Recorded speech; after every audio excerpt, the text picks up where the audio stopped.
Hey all, welcome back to the channel. Today we're going to be replacing a rear wheel speed sensor on my 2008 Toyota Tundra. It doesn't fit in my garage, so we'll be doing this job outside.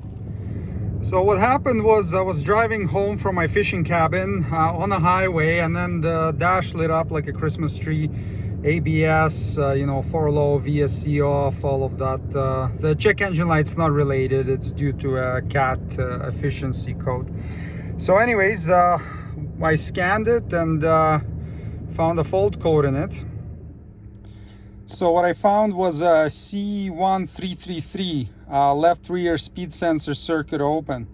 The low high power supply voltage code's not really important, just from the truck being parked for too long and the battery running down a bit. Whenever I'd clear the fault code, it would come back right away. So I went and took a look at the sensor. Look at that. It's cracked right off. So I don't know what happened there. Maybe we hit a rock on the highway or something, but obviously it's no good and needs to be replaced.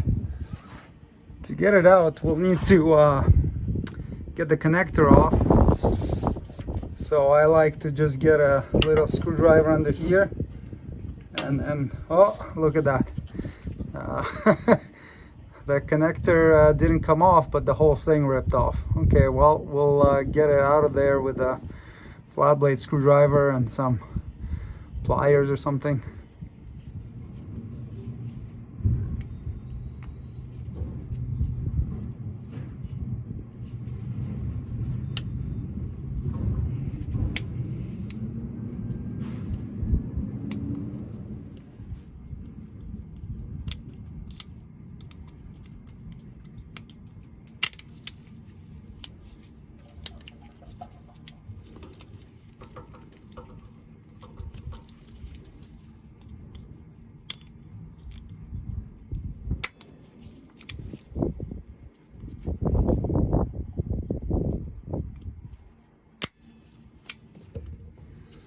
It's actually being pretty difficult, so I'm gonna try to screw in a screw into it and pull it out that way. I don't want to go too deep so I don't damage the connector.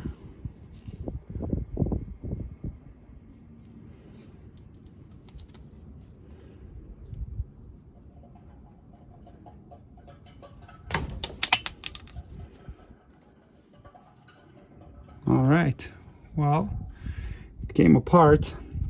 There's still a few bits left in there, but I think we can get them out now.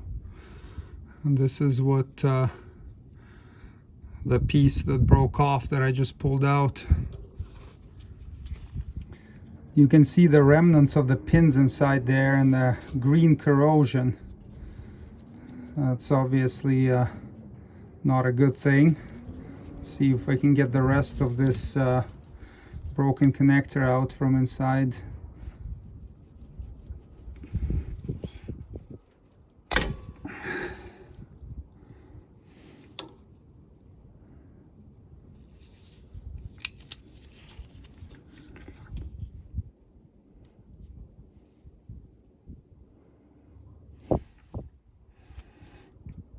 Yeah, I think this connector is pretty destroyed now. Fortunately, I have an old wiring harness for the rear wheel speed sensors. These had a service bulletin on them, and mine was crapped out, like the wiring itself was shot. So, but the connectors are good. So I'm gonna cut one off and solder it in, and then we'll proceed with the repair.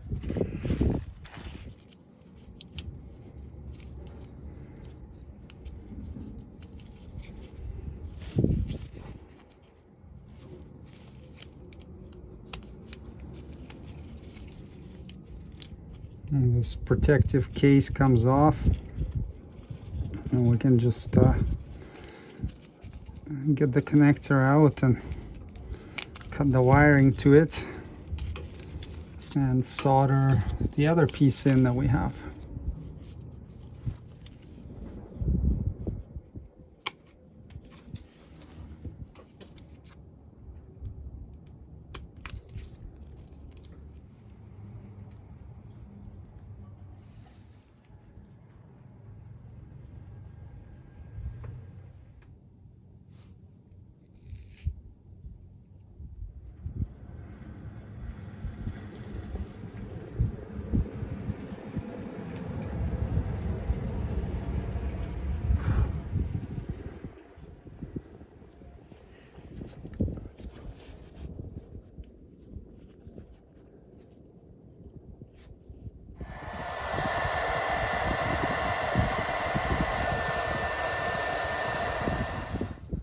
right, it's as good as new. Now let's get the sensor out. 10mm socket.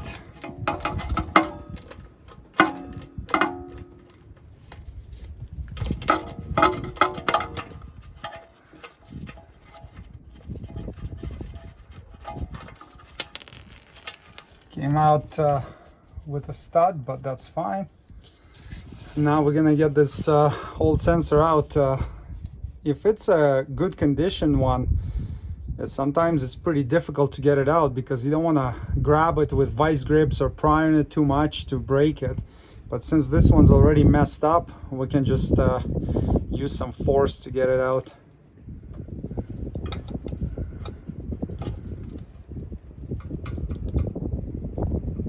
Can't twist it too much because it's flat on one end. There we go. This one came out okay. I probably had it out already, and there's some grease on it here to help it slide out. This O-ring here is what gets stuck inside, and sometimes they're pretty difficult to remove, so you have to pry it with a screwdriver and wiggle it, and because the end is flat, it sits against the tone ring inside like a magnetic one. You can't rotate it fully, so it can be a bit of a challenge, but for us it worked out okay. And just clean the hole a little bit. Depends on how bad and rusty it was. You may want to scrape it out or blow it out. Ours came out okay.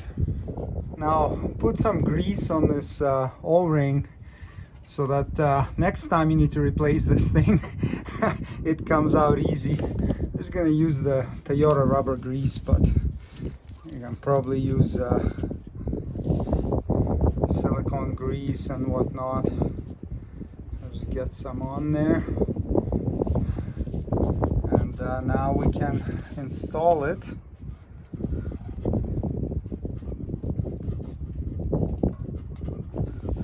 Oh, this one is stubborn, doesn't want to go in.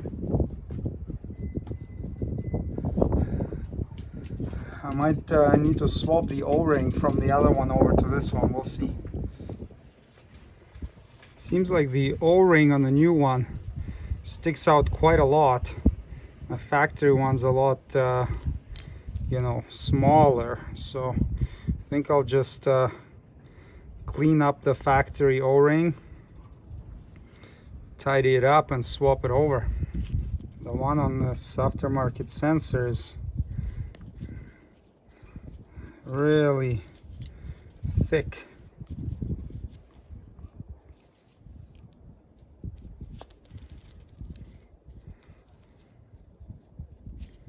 Let's put the factory one on.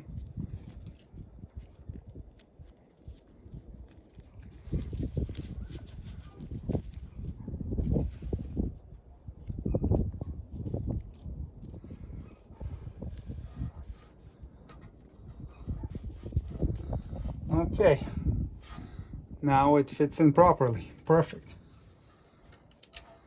Let's reinstall our stud, or your stud may have stayed in and just the nut came off. Tighten it to 4 foot-pounds.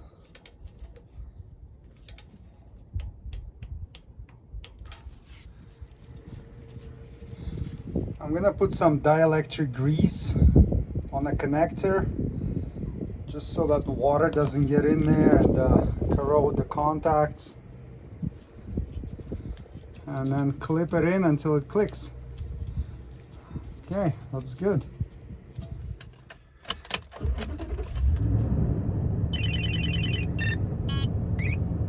Well, look at that. Just the ABS light is on, and that's normal. Once we drive it for a few hundred meters, the ABS light will go out, but track, VSC, 4-low, all of those are gone. So we had a successful repair. I'm quite pleased. We'll take it for a quick drive just to make sure the ABS light goes away. And you can check the links below the video for a link to the sensor that I got from Amazon that I'm using right now. So, oh, there you go. See, the ABS light went out, so you don't have to even drive very far. I literally just drove out of the driveway. So excellent. Now we just gotta fix the check engine light and the low tire light. We'll be good to go. Thanks for watching, and I'll see you on the next episode.